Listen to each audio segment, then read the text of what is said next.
In this video, we're going to finish off our notes on the straight line, and we're going to summarise everything we've done so far and then look at points of intersection.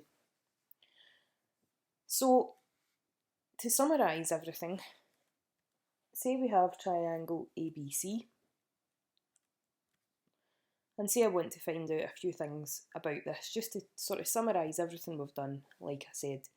Now, no matter what equation of a line you are finding, you always need a point and a gradient in order to find that equation, and in order to substitute into y minus b equals gradient multiplied by x minus a, where AB is a point on that line.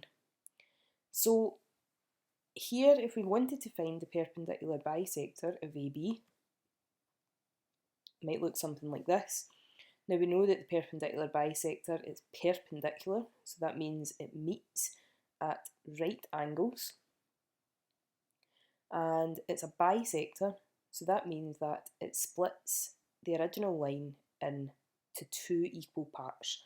So we can see that we've got, I've just called this midpoint D, and we can see we've got those two equal parts. They're denoted by these small lines here. So the point that we would use for our equation of the perpendicular bisector of AB would be D, that's the midpoint of AB, and the gradient we would use, well, we firstly need to find out the gradient of the line AB, and then we know that perpendicular gradients, if we multiply the gradient of the original line and the gradient of the perpendicular line together, we get -1. So we're able to obtain that perpendicular gradient, and therefore if we use those two pieces of information, we can find the perpendicular bisector of AB. Now, if we wanted to find the altitude from C, so remember the altitude comes from one of the vertices, so in this case C, and it meets the opposite side of the triangle at right angles. So the point that we would use for our equation, we can see here, is C. And again, like the perpendicular bisector, we need to find out the gradient of AB first in order to obtain the perpendicular gradient, i.e. that's the gradient of the altitude. Both of those pieces of information then would get us the equation of our altitude from C. And finally, say we wanted to find the median from C, so it might look something like this, and the median, remember, cuts the opposite side into two equal parts, so again we need that midpoint of AB, which I've just called D in this case, and you can see that the two equal parts are here denoted by these small lines.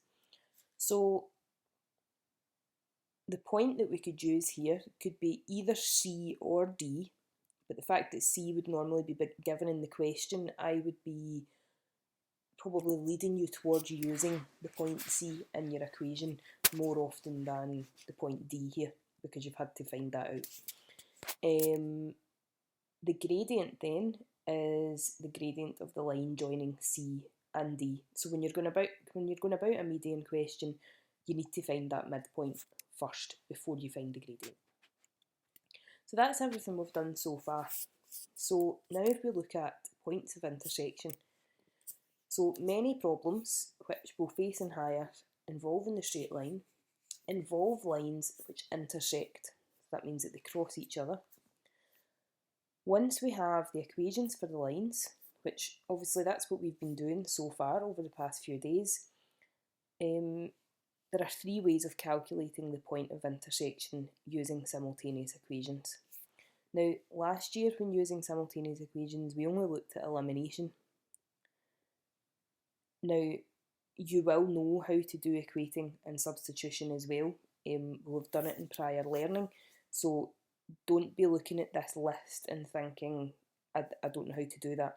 We know how to do all three of these, and what I'm saying to you is you use whichever method is most efficient for the problem you are tackling. Now, generally this will be equating, and that's what I'm going to use in the example we're going to look at. Substitution might come into play when you have a horizontal or vertical line. So the equation of your line is x equals or y equals, and then you can substitute that into the other equation. Elimination can be useful, but it probably takes a bit more time. It can take a bit more time, so just basically use whatever you're most comfortable with here. So let's look at an example. So triangle PQR has vertices P 83, Q negative 1, 6, and R 2, negative 3. Now firstly, in part A, we're asked to find the equation of the altitude QS. Then in part B, to find the equation of the median RT, and then to find the coordinates of M. Now, again here, for part C it says hence, so that means that we need to use what's come before. So that might be a word you will have seen it before in maths, but you'll see it a lot more in higher in certain questions. So, part A firstly, we have to find the equation of the altitude QS. So, the solution then, we need to remember that the altitude meets the opposite side of the triangle at right angles. So we firstly need to find the gradient of PR in order to find the gradient of the altitude. So PR then, we can see are the points 8, 3 and 2, negative 3. So our gradient is negative 3 minus 3 all over 2 minus 8. That's negative 6 over 6, which we know simplifies to 1. Now we're looking for the perpendicular gradient because it's the altitude we're trying to find. We know that QS is perpendicular to PR here. So the gradient of QS is equal to negative 1 since the gradient of PR multiplied by the gradient of QS is equal to negative 1. So that's our property for perpendicular gradients, and we need to have this statement in every time when we're answering a question involving perpendicular gradients. Now, we need to find the equation of the altitude. For that, we need a gradient, which we have, and we need a point, which we have as well. So substituting in, we're going to have y minus 6 is equal to negative 1 multiplied by x minus negative 1. Expanding the right hand side will give us negative x minus 1. And if we rearrange to get into the form y equals mx plus c, if we add 6 to both sides of the equation, and we get y equals negative x plus 5.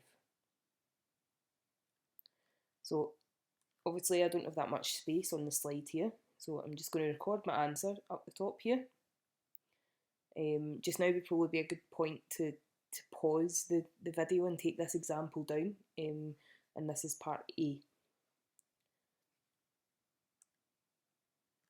Okay, welcome back. So part B then, folks, we are asked to find the equation of the median RT. So we need to remember that the median meets the other side of the triangle at the midpoint. So we can see here that T is the midpoint of QP. So adding our x ordinates together of Q and P, so we've got 8 plus negative 1, and then we half that, and then the y ordinates 3 plus 6, and then we half that. So our point T is 7 halves, 9 halves. Now we need to get the gradient of our line RT. So the gradient of that line, we've got the point R and we've got the point T. So negative 3 minus 9 halves all over 2 minus 7 halves. Now we can think of this in a few ways. Remember, negative 3 in terms of halves is negative 6 halves. So negative 6 halves minus 9 halves gives you negative 15 halves. We can do the same for the denominator. 2 in terms of halves is 4 halves. So 4/2 minus 7/2 is -3/2. If we simplify this, that is the same as -15 over 3, sorry, -15 over -3, which is 5, positive 5. So the gradient of the line RT is positive 5, and I suppose we can see that we're possibly correct because that line is from left to right is going up the way and it's quite steep. So a gradient of 5 is quite possible for that. So we know we're on the right track basically. Now we need to find the equation, which we are able to do now because we've got a point and we've got a gradient. So y minus -3 is equal to 5 times x minus 2. If we just expand the bracket there, we get y plus 3 is equal to 5x minus 10. And subtracting 3 from both sides of the equation gets us y equals 5x minus 13 for our equation of the median RT.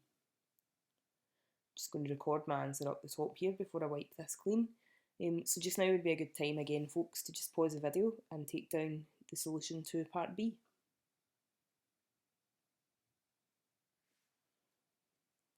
Okay, welcome back. So part C is the new bit here. We already knew how to find the equation of an altitude and the equation of a median. So part C, we have to hence find the coordinates of M. So we can see here that we've got the altitude from part A, the median from part B, and M is the point where they cross each other, right in the middle here. So we might notice that both of our answers, we put them into the form y equals mx plus c. So these are both y equals. So surely that means that those are the same if they're both y equals. So surely then that leads us to think that whatever these are equal to each other. So that tells us then that negative x plus 5 is equal to 5x minus 13. So I'll just say all that again. We had both equations which were in terms of y equals, sorry, they were of the form y equals. So y equals negative x plus 5 and y equals 5x minus 13. Because they're both y equals, we can make these equal to each other. So that gives us this. Now, this is then an equation which I could have given you to solve a few years ago, and you would have been able to do that. So I'm going to subtract my 5x from both sides of the equation, and that will give me negative 6x plus 5 equals negative 13.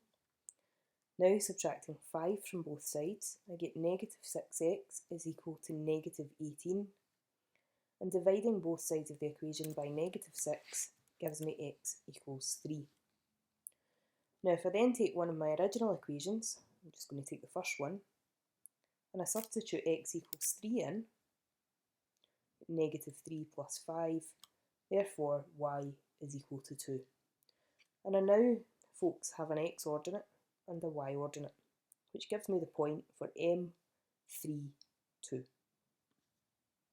Again, folks, it would be a good idea to copy part C down in your notes jotter.